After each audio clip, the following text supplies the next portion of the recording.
Hello students, कैसे हैं आप सब लोग। तो वेलकम है आपका माइक्रो इकोनॉमिक्स की सीरीज में। जिन बच्चों को नहीं पता है, सीयूईटी 2025 में जो इकोनॉमिक्स का सिलेबस है उसके अंदर माइक्रो इकोनॉमिक्स पूरी की पूरी आ रही है। इंडियन इकोनॉमिक डेवलपमेंट नहीं आ रही है, माइक्रो और मैक्रो आ रहा है। और मेजोरिटी बच्चों ने सीबीएसई में क्लास 11th के अंदर माइक्रो पढ़ा था, वो 11th में अच्छे से पढ़ते नहीं, क्योंकि 11th को सोचते हैं कि यार 11th में कौन अच्छे से पढ़ेगा, 12th में बोर्ड्स है उसको अच्छे से पढ़ लेंगे। और ये पता किसी को नहीं कि भैया ये सीयूईटी में आ जाएगा। पहले इंडियन इको आती थी, लेकिन अब ये पूरा पैटर्न चेंज हो चुका है, तो बच्चों के मन में काफी डर है, काफी टेंशन है कैसे होगा। लेकिन मैं इस बात की गारंटी लेता हूं, तुम अगर सिर्फ 5 दिन, 1 मई, 2 मई, 3 मई, 4 मई, 5 मई, 5 दिन अगर अच्छे से माइक्रो इकोनॉमिक्स में डेली 2-2 वीडियो डालूंगा, अगर आप उसको देख लोगे, पूरा का पूरा रिवाइज कर लोगे, और फिर मैं इसके क्वेश्चंस डालूंगा chapter wise, important MCQs, PYQ भी कवर होंगे उसके अंदर और इंपॉर्टेंट क्वेश्चंस भी कवर होंगे। और इसको अगर आप कर लोगे ना, तो माइक्रो में अगर पेपर में 20 या 25 क्वेश्चन आते हैं, तो मैं इस बात को डंके की चोट पे कह सकता हूं कि तुम्हारे 25 के 25 क्वेश्चन सही होंगे।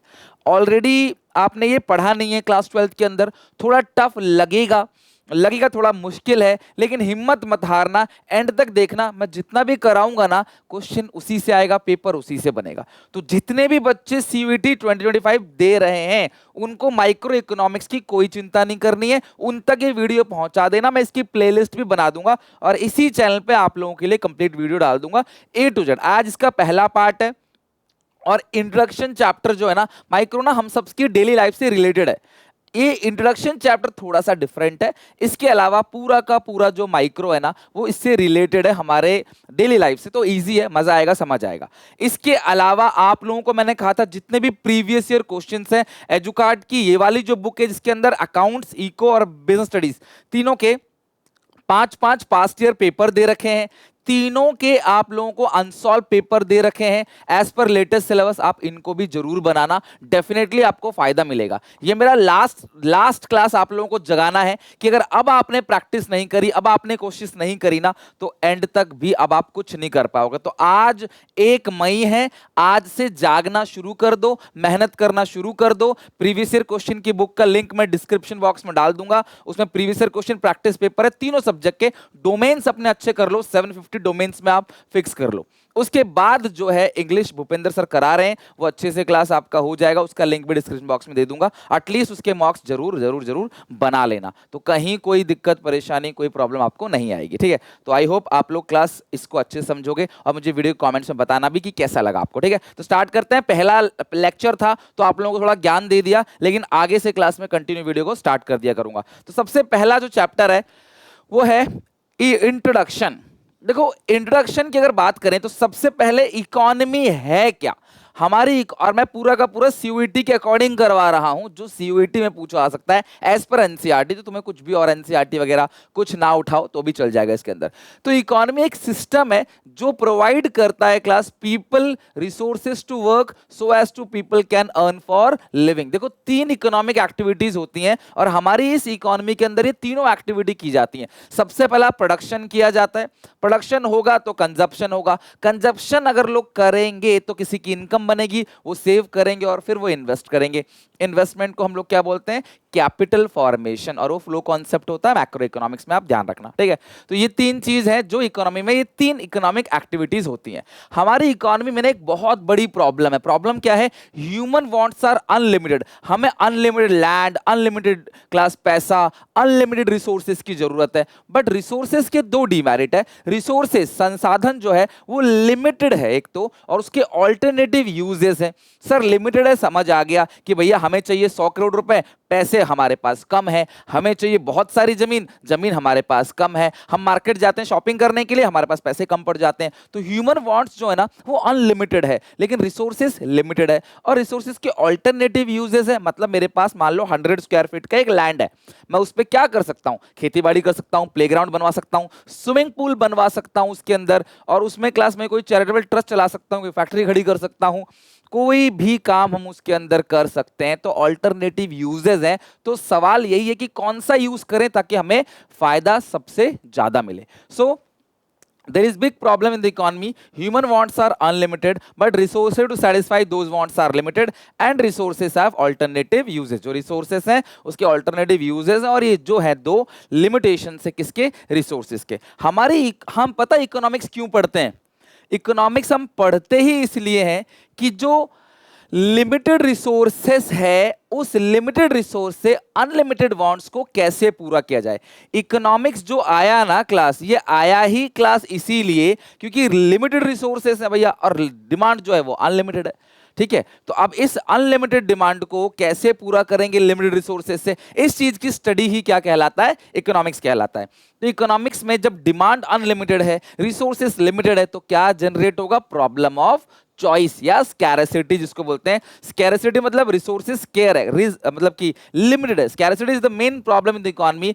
This is the reason why we study economics. और जब ये स्कैरसिटी होती है तो प्रॉब्लम ऑफ चॉइस जनरेट होता है कि यार अच्छा ये खरीद लूं या ये खरीद लूं. आप लोग कपड़े खरीदने जाते हो, यार ये वाली शर्ट खरीद लूं तो यार ये वाली, दोनों नहीं खरीद सकता, दोनों महंगे, मैं कोई एक खरीद सकता हूं, है ना. मैं इस चीज पे खर्चा ज्यादा करूंगा तो इस चीज पे खर्चा कम होगा. सिंपल, इसी को क्या कहते हैं, प्रॉब्लम ऑफ चॉइस.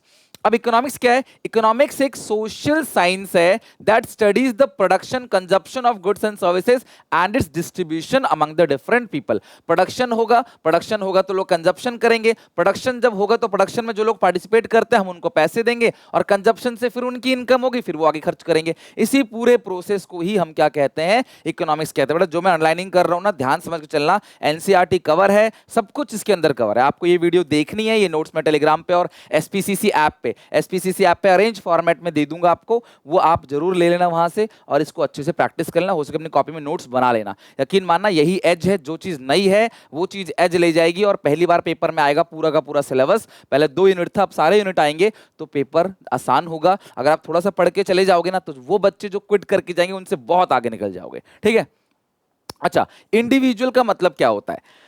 तो इंडिविजुअल मींस कोई भी ऐसा इंसान, कंपनी, फैक्ट्री, फर्म जो डिसीजन मेकिंग यूनिट है. और decision making unit can be a single person हो सकता है, ग्रुप ऑफ पर्सन हो सकता है, कोई फर्म हो सकता है, कोई भी ऑर्गेनाइजेशन, कोई कंपनी, कोई फैक्ट्री, उसको क्या बोलते हैं, इंडिविजुअल. और माइक्रो में ना हम किसी इंडिविजुअल के बारे में स्टडी करते हैं, मेरे बारे में, मेरी फैक्ट्री के बारे में, किसी कंपनी के बारे में माइक्रो के अंदर स्टडी की जाती है. रिसोर्स किसे कहते हैं? It means those goods and services which are used to produce other goods and services. Land, labour, capital, machinery, these are all called resources, संसाधन जिनसे हम किसी दूसरी चीज को बनाते हैं. राइट.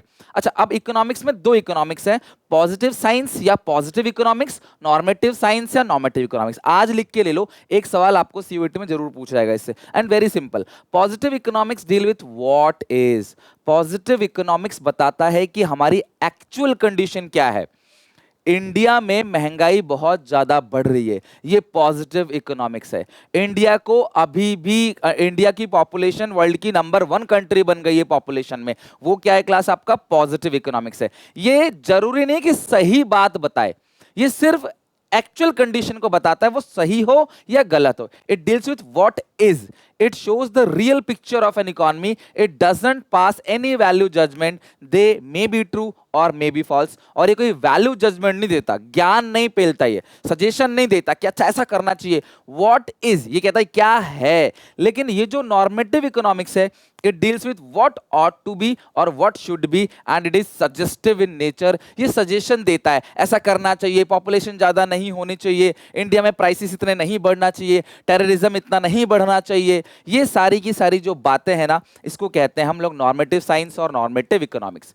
किसी भी इकोनॉमी में 3 तरह के सेंट्रल प्रॉब्लम्स होते हैं, what to produce, how to produce and for whom to produce. ध्यान से सुनना मेरे बच्चे, व्हाट्स टू प्रोड्यूस का मतलब क्या होता है क्लास? क्या सामान बनाना है और किस क्वांटिटी में बनाना है. हाउ टू प्रोड्यूस का मतलब क्या होता है? लेबर इंटेंसिव टेक्निक से बनाना है या कैपिटल इंटेंसिव टेक्निक से बनाना है. फॉर हुम टू प्रोड्यूस मतलब आपके ग्राहक कौन होंगे, आप किनके लिए सामान बनाओगे, अमीरों के लिए या गरीबों के लिए या मिडिल क्लास के लिए. सो व्हाट टू प्रोड्यूस का मतलब क्या है?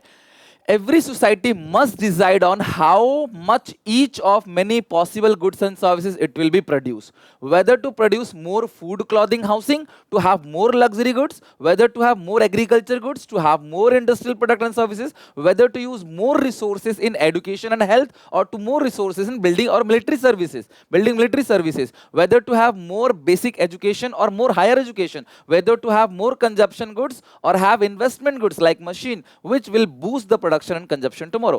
अगर सरकार जो हायर एजुकेशन है उस पर ज्यादा पैसा खर्च करेगी, तो जो लोअर एजुकेशन है, एलिमेंट्री एजुकेशन है, उस पर कम पैसा खर्च करेगी. अगर आप मिलिट्री गुड्स ज्यादा बनाओगे तो कंज्यूमर गुड्स कम बनेगा, क्योंकि रिसोर्सेस आर लिमिटेड है. तो यहाँ पे पीपीसी का जो कर्व बनता है इस तरीके से बनता है, एक का प्रोडक्शन बढ़ाओगे तो ऑब्वियसली दूसरे का प्रोडक्शन कम होगा, बिकॉज रिसोर्सेस आपके पास लिमिटेड. अगर आप पढ़ाई में ज्यादा टाइम स्पेंड करोगे तो मस्ती कम कर पाओगे, इंस्टाग्राम पे कम ध्यान दे पाओगे. इंस्टाग्राम पे रील्स में, दोस्तों में, तफरीबाजी, गपशप, मस्ती में ज्यादा टाइम स्पेंड करोगे तो पढ़ाई में कम टाइम स्पेंड करोगे. सीधी सी बात है, आपके पास टाइम सबके पास क्या है, लिमिटेड है. तो व्हाट टू प्रोड्यूस के अंदर आता है, what goods and services are to produce in what quantities. अगला क्या है, how these goods are produce, how to produce. There are two method of production, labour intensive, capital intensive. आप production कैसे करोगे? अगर लेबर सरप्लस इकोनॉमी है तो भैया लेबर से काम कराओ. लेबर इंटेंसिव में लेबर का यूज ज्यादा होता है, कैपिटल का यूज कम होता है. कैपिटल इंटेंसिव टेक्निक में कैपिटल का यूज ज्यादा होता है, लेबर का यूज कम होता है. कैपिटल मतलब मशीनरी. तो बड़ी बड़ी जो कंपनी है, कैपिटलिस्टिक इकोनॉमी है, अमेरिकन कंपनीज है, वो मशीन से काम कराती हैं, वो लेबर से काम नहीं कराती. तो मशीन का यूज ज्यादा होता है, लेबर का यूज कम होता है. प्रोडक्शन बहुत तेजी से बढ़ता है, हाँ, लेकिन कॉस्ट भी ज्यादा आ जाती है. अगर लेबर से काम कराओगे तो बेरोजगारी कम होगी, कॉस्ट कम आएगी, लेकिन टाइम जो है वो डिले लगेगा. कैपिटल इंटेंसिव में बेरोजगारी बन सकती है. सबके अपने अपने फायदे हैं. कैपिटल इंटेंसिव महंगा है, लेबर इंटेंसिव सस्ता है. तो कैसे बनाना, ये भी एक प्रॉब्लम है. Third problem, whom to produce. Who get how much of the goods what are produce in economy. MCQ आएगा, ये ले लो, ये ले लो, पेपर के बाद देखना, पेपर के बाद देखना. तुम अपने जूनियर को बोलोगे भाई सर जहां 100% लिख देते ना भाई, वो आना है. पेपर में एक क्वेश्चन आएगा, how should be the produce goods and economy to distribute among the individual in the economy. कैसे डिस्ट्रीब्यूशन हो, जो भी हमने सामान बनाया है उसका बंटवारा कैसे करेंगे. Who get more and who get less.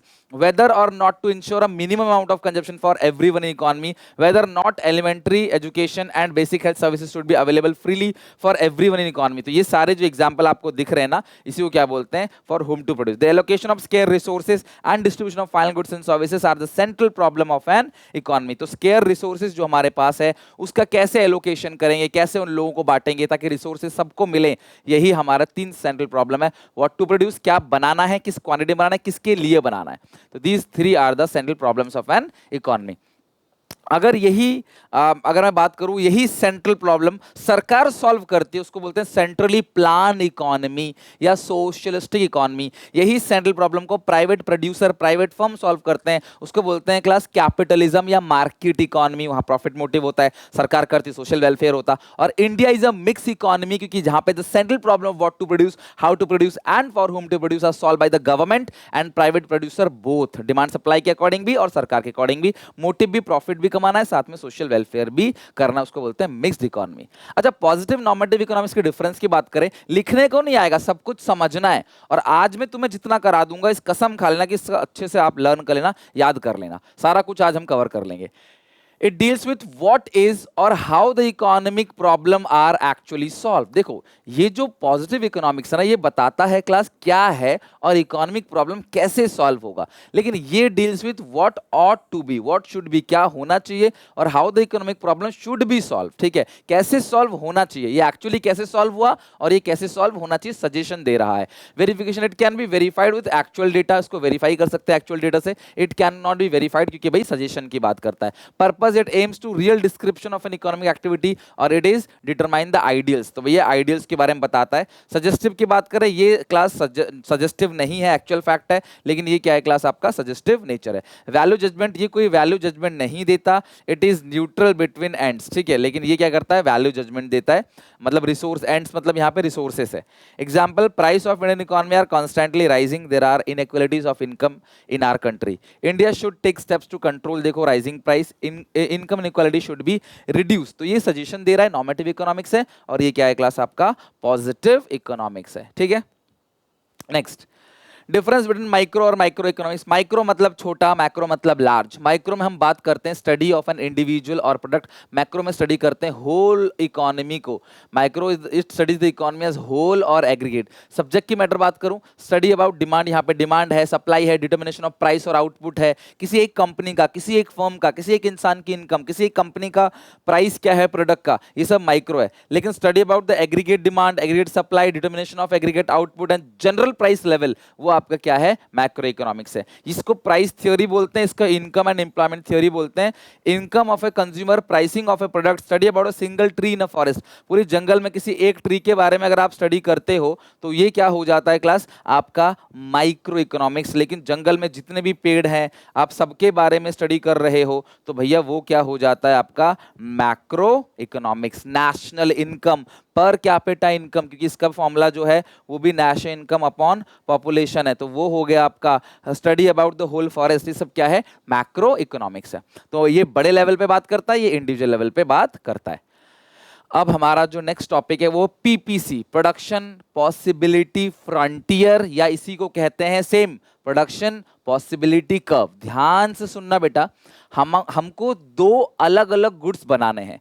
हमारे पास रिसोर्सेस लिमिटेड है, तो लिमिटेड रिसोर्सेज से हम दो अलग अलग गुड्स के कितने कॉम्बिनेशंस को बना सकते हैं, that is called production possibility frontier या production possibility curve. It is the graphical presentation of the various combination of two goods that can be produced with the given amount of resources। दिए गए हुए amount of resources से कितने आप class बना सकते हो, कितना प्रोडक्शन कर सकते हो। It is also called transformation curve और production possibility curve। इसको ट्रांसफॉर्मेशन कर्व और प्रोडक्शन पॉसिबिलिटी कर्व कहा जाता है।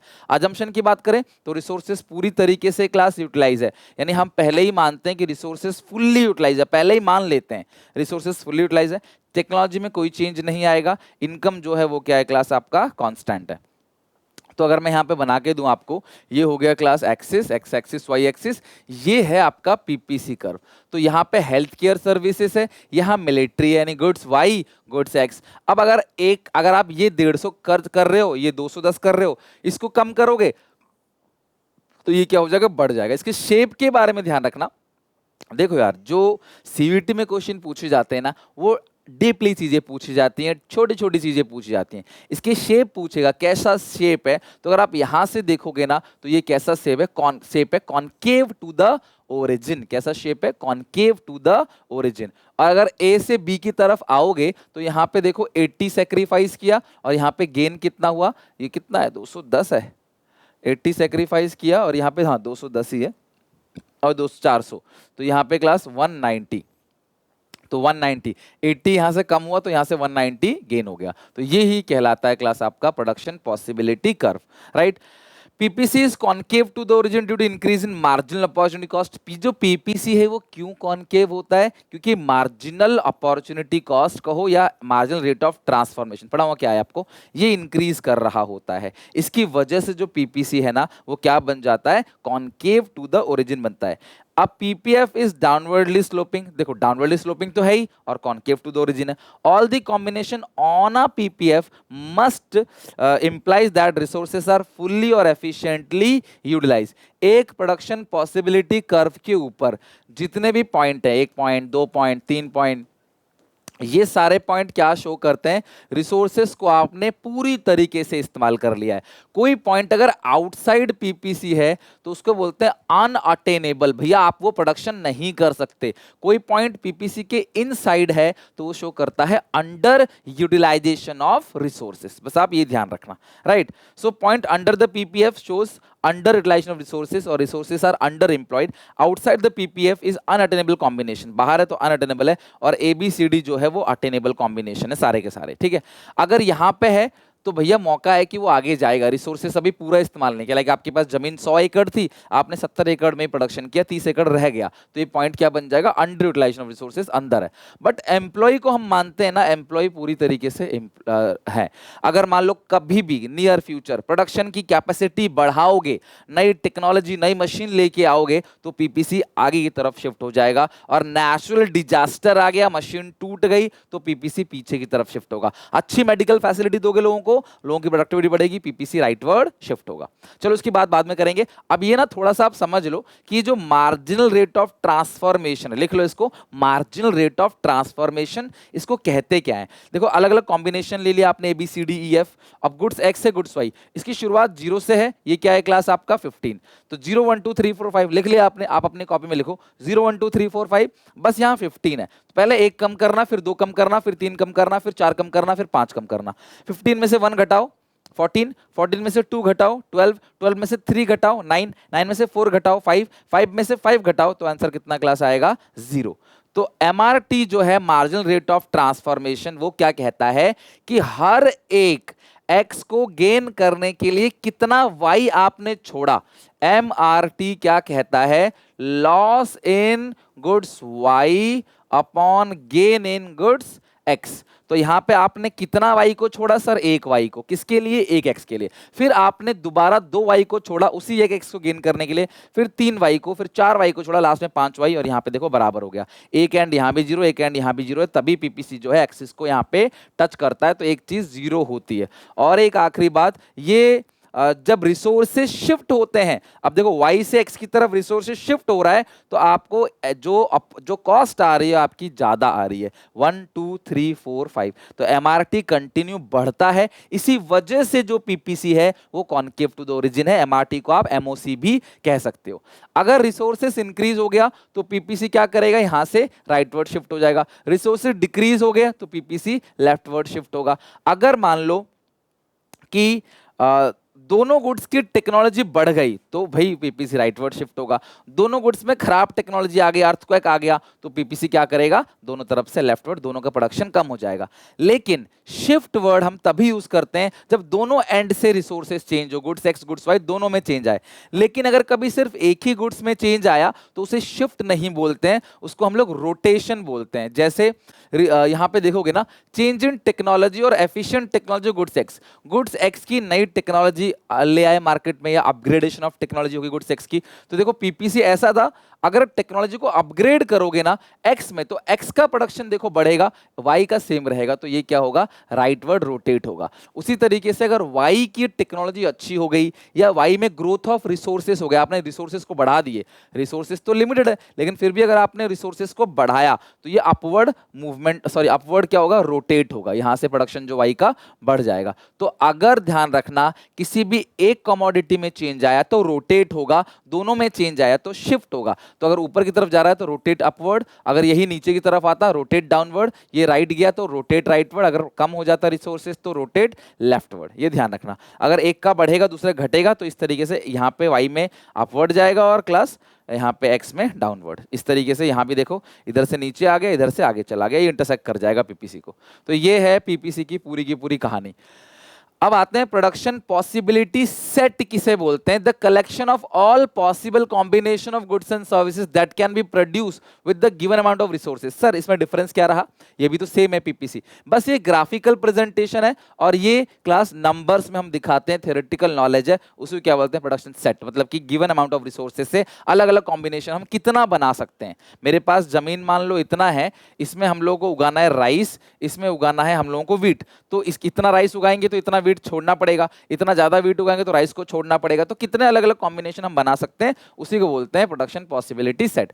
अच्छा, अपॉर्चुनिटी कॉस्ट क्या होता है, अभी मैं जिस स्कूल में काम कर रहा हूं उसकी मेरी सैलरी 75,000 है, मेरे को ना एक जॉब मिल रही है, मेरे को एक ऑनलाइन वाले बुला रहे हैं, कह रहे हैं आपको 1 लाख की सैलरी देंगे, हमारे पास आ जाओ। तो इस 1 लाख की सैलरी को पाने के लिए इस 75,000 की सैलरी को मुझे छोड़ना पड़ेगा, इसी को क्या कहते हैं, अपॉर्चुनिटी कॉस्ट। मेरे पास 2 अल्टरनेटिव है, एक है 1 लाख, एक है 75,000। तो मेरा जो पहला अल्टरनेटिव है उसको पाने के लिए जो मैं छोड़ दूंगा, जो सैक्रिफाइस कर दूंगा, जो फॉरगोन कर दूंगा, उसी को कहते हैं अपॉर्चुनिटी कॉस्ट। तो इस 1 लाख की नौकरी पाने के लिए मैं 75,000 की नौकरी को छोड़ दूंगा, this is called opportunity cost, यानी कि सेकंड बेस्ट ऑल्टरनेटिव। फर्स्ट तो ये है, सेकंड ये है, तो सेकंड बेस्ट, सेकंड ऑल्टरनेटिव को हम लोग क्या कहते हैं, opportunity cost. It is the cost of next best alternative, forgone या फिर सेकंड बेस्ट ऑल्टरनेटिव। 1 लाख को पाने के लिए कितना छोड़ा, या फिर सेकंड वाला जो नंबर है उसी को क्या बोलते हैं, अपॉर्चुनिटी कॉस्ट। एक इंसान है, मान लो 35,000 पे काम कर रहा है और उसको दूसरा ऑफर मिल रहा है 50,000 के लिए, तो भैया 50,000 के लिए 35 छोड़ेगा, तो 35,000 को क्या बोलते हैं, अपॉर्चुनिटी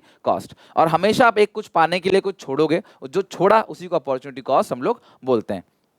यहाँ पे एग्जाम्पल उसी चीज का दिया हुआ है। एक जमीन पे अगर राइस उगा रहे हो तो राइस ज्यादा उगाना चाहोगे तो वीट को छोड़ना पड़ेगा। तो जो चीज छोड़ रहे हो ना, that is called opportunity cost. Okay, अगला है, अगला अच्छा, आज जैसे आप लोग 12th में हो तो आपका छोटा भाई बहन कोई घर में होगा तो आपके पड़ोसी या रिश्तेदार कहते हैं यार इसको तू पढ़ा दे, तो 12th में अच्छा पढ़ता है तू पढ़ा दे, है ना। तो तुम पढ़ाने चले गए लेकिन तुमको पैसे नहीं देते, वो कहते हैं यार तुम तो भाई हो, तुमको क्या, तुम्हारा थोड़ी कुछ लग रहा है। लेकिन नहीं, आप बोलोगे मेरा लग नहीं रहा, लेकिन मैं अपनी पढ़ाई को छोड़ के तुमको पढ़ा रहा हूँ तो मेरी वो कॉस्ट लग रही है। That is called opportunity cost. कि अगर मैं तुम्हारे बच्चों को नहीं पढ़ा रहा होता तो मेरी यहाँ पे अपनी पढ़ाई चल रही होती और मैं अच्छा स्कोर करता, लाइफ में अच्छा करता। तो टाइम तो लिमिटेड है, मैं अपना टाइम आपको दे रहा हूँ अपनी पढ़ाई छोड़ के, जो छोड़ रहे हो that is called opportunity cost. Marginal opportunity cost किसे कहते हैं, और मार्जिनल रेट ऑफ ट्रांसफॉर्मेशन, दोनों सेम है, दोनों पीपीसी में आते हैं। और पीपीसी कॉनकेव क्यों बनता है, क्योंकि ये दोनों बढ़ते हैं इसीलिए। Marginal opportunity cost is describe as the rate. Opportunity cost और मार्जिनल अपॉर्चुनिटी कॉस्ट में फर्क है तो किस चीज का, रेट का। वो एक ही बार होता है, ये कंटिन्यू क्लास चलता रहता है। The rate at which output of goods Y is to be sacrifice for every additional unit of goods X. X को पाने के लिए वाई को किस रेट से सैक्रिफाइस कर रहे हो, उसी को क्या बोलते हैं क्लास, मार्जिनल अपॉर्चुनिटी कॉस्ट है। ये हमेशा क्लास बढ़ता है, ये बढ़ता है इसीलिए पीपीसी ऐसा बनता है। शेप ध्यान रखना। ओके, यानी कि एमआरटी क्या है, इट इज द रेशियो। अब वो रेट है, ये रेशियो है of number of units of commodity sacrifice to gain additional unit of another commodity. जैसे हमारे इस वाले अपने एग्जांपल के अंदर आपने देखा कि ये क्या है, MRT, ratio of delta Y upon delta X. तो यहाँ पे डेल्टा एक्स तो सब जगह 1 1 है, डेल्टा वाई में पहले 1 सैक्रिफाइस किया, फिर 2 सैक्रिफाइस किया, फिर 3 किया, फिर 4 किया, फिर 5 किया, delta Y upon delta X. ठीक है, तो ये हो गया marginal rate of transformation. MRT also called a slope of PPC. अब ये क्वेश्चन पूछेगा स्लोप ऑफ पीपीसी किसे बोलते हैं, एमआरटी। कमेंट्स में लिखो स्लोप ऑफ पीपीसी किसे बोलते हैं, एमआरटी। फॉर्मूला क्या है, loss in good Y upon gain in good X. It means loss of output of goods Y for additional unit of goods X. PPC can be a straight line. अच्छा, क्या PPC straight line बन सकता है, हाँ बन सकता है। कब, when marginal opportunity cost and MRT is constant. यानी कि आपका कांस्टेंट है, 4y को छोड़ा, 4y को छोड़ा, 4y को छोड़ा, किसके लिए, 1x के, 1x के, 1x के। तो ये एमआरटी ना कांस्टेंट है, यही एमआरटी होता है, ये कांस्टेंट है और ये कांस्टेंट है, इसीलिए पीपीसी स्ट्रेट लाइन बन सकता है। So can be in normal case PPC straight line नहीं बनता, बट अगर एमआरटी कांस्टेंट होगा तो पीपीसी स्ट्रेट लाइन भी बन जाएगा। तो ये रहा क्लास, मैंने बता दिया आपको एमआरटी, तो सेम वही डायग्राम है। अगर ध्यान समझना, अगर एमओसी या एमआरटी राइज हो रहा है तो पीपीसी का शेप कैसा होगा ये। और एमआरटी का फॉर्मूला क्या है, अगर आपको इस तरीके से दे देगा ना तो निकाल लेना आप, है ना। लॉस इन गुड वाई 1 और गेन इन गुड एक्स 1। यहाँ पे लॉस 14 से 12 में 2 हो गया, यहाँ पे गेन 1 ही हो रहा है, तो आप निकाल लेना। अगर ये बढ़ता हुआ नजर आ रहा है तो पीपीसी ऐसा बनेगा। अगर ये कांस्टेंट है 1 1 1 1 1 2 2 2 2 2 3 3 3 3 3 4 4 4 4 4 तो PPC can be a straight line. और अगर ये घट रहा है 4 3 2 1 तो पीपीसी क्या हो रहा है क्लास, इस तरीके से बन जाएगा। This is called convex to the origin. यानी shape of PPC is completely depend upon MOC या MRT. That's it. I hope कि आप लोगों को ये पूरा का पूरा इंट्रोडक्शन चैप्टर मजा आया होगा, सीखने को मिला होगा। कैसा लगा मुझे बताना कमेंट सेक्शन में, और अच्छा लगे तो क्लास में दोस्तों को भी शेयर करना, वीडियो को लाइक कर देना। मिलते हैं नेक्स्ट वीडियो में, till then take care, bye bye.